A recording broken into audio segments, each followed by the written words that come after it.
Bonjour à tous, je suis sur un rucher là, j'avais pas prévu de faire de vidéo mais bon, c'est pas grave. J'ai des rennes à introduire, j'ai des cellules en trop et j'ai une bourdonneuse.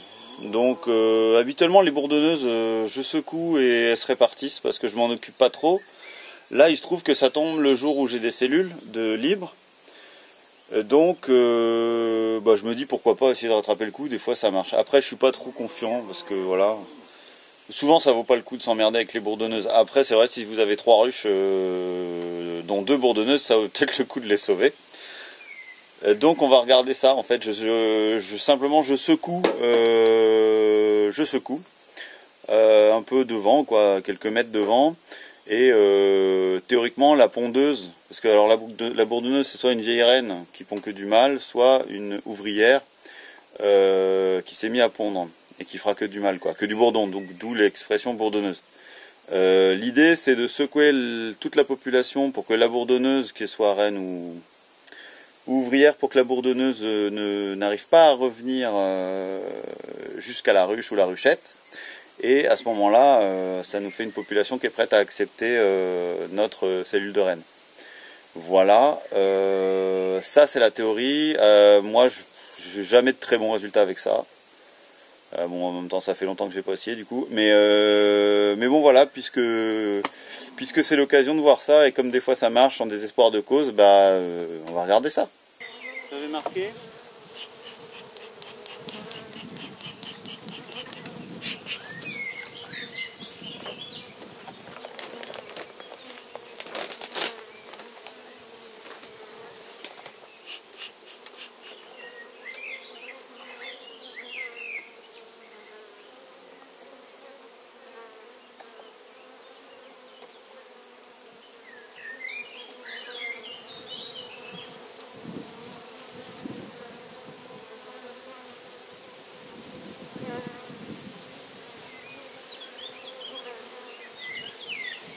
Donc du mâle. Du mâle, du mâle, du mâle.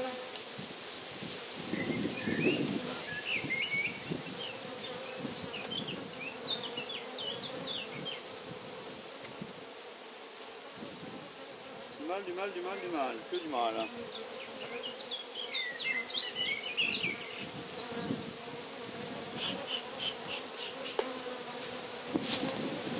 Donc là je vais simplement la secouer un petit peu plus loin.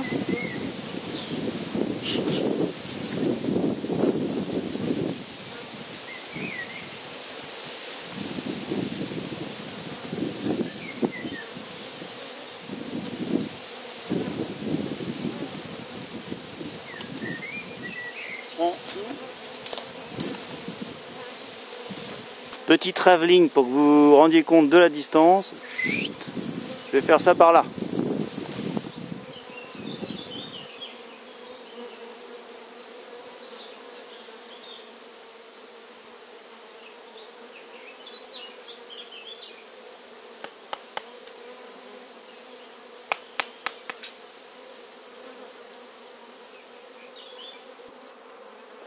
Je secoue.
Traveling again. On est là, revenu à la position initiale.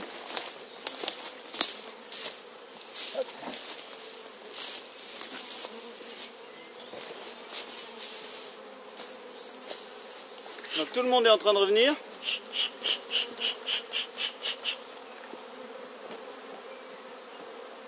Et a priori tout le monde revient, sauf la fautive. Et maintenant qu'on a éliminé la fautive, on peut mettre une cellule.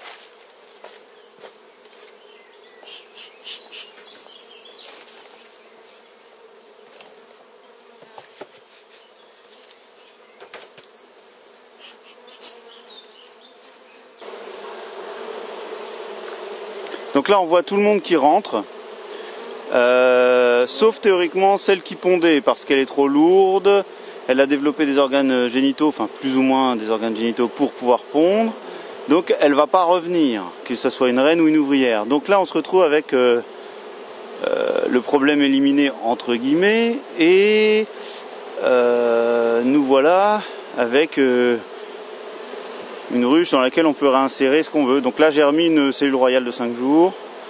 On verra ce que ça donne, hein. Honnêtement ça marche pas à tous les coups cette histoire là, hein. Mais voilà, on voit que tout le monde rentre. Théoriquement la reine qui nous posait problème elle est restée dans le champ.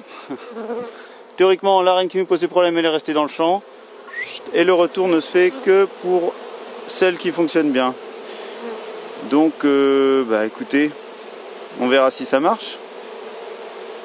Voilà pour la petite explication pour les bourdonneuses qu'on peut faire dans ce cas-là. Donc l'idée c'est vraiment de secouer tout le monde, hein. Faut pas qu'il reste une seule abeille ni dans la ruchette ni sur les cadres quoi, parce que ça, potentiellement c'est celle qui pose problème, c'est celle qui pond, d'accord. Donc on va vraiment essayer d'éliminer tout le monde quoi, de mettre tout le monde dehors. Donc ce qu'on peut faire, si on a une ruchette sous la main, on met une ruchette neuve.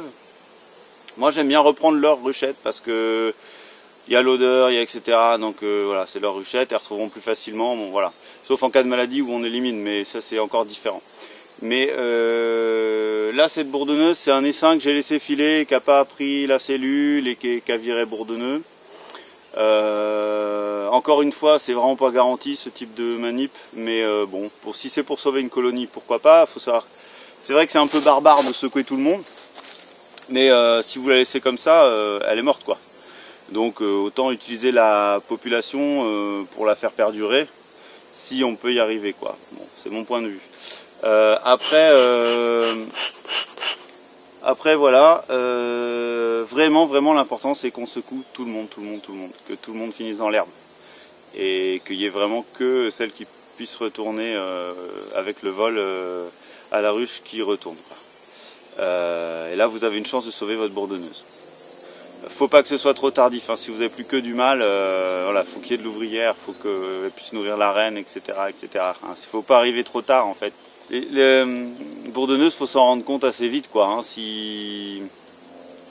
Même si vous voyez qu'elle prépare une ponte et qu'il y a potentiellement plus de possibilité de faire de reine ou de retour de reine parce que c'est trop long après votre introduction, on n'hésite pas, on remet une cellule, hein. Au pire, si jamais vous êtes planté et qu'il y a déjà une reine, elle va niquer la cellule et puis on n'en cause plus quoi.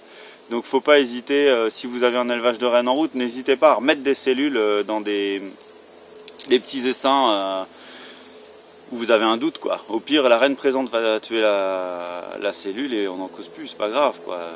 Vous avez perdu une cellule, bon c'est pas la fin du monde quoi. Voilà, bah, c'était tout pour cette fois. Pouce bleu, abonnement, partagez, voilà, pour tous les gens qui ont des bourdonneuses et qui galèrent. Voilà, amusez-vous bien, à la semaine prochaine. Salut!